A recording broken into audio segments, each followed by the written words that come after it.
15 ساعته که هستم از ساعت 12 شب دیروز تا 3 بعد از ظهر امروز. چالش 32 روز کاهش وزن و من روز 15.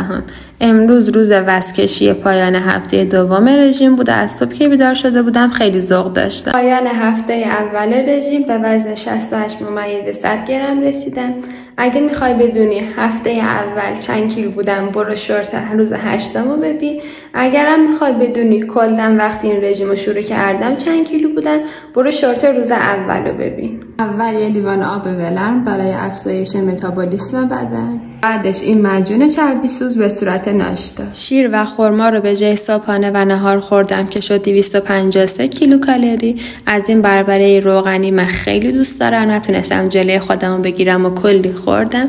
دیگه شامم قیمه بود که در مجموع شد 919 کیلوکالری. روز 15 با 1784 کیلوکالری و بدون مصرف قند مصنوعی یا شکر با موفقیت تمام شد.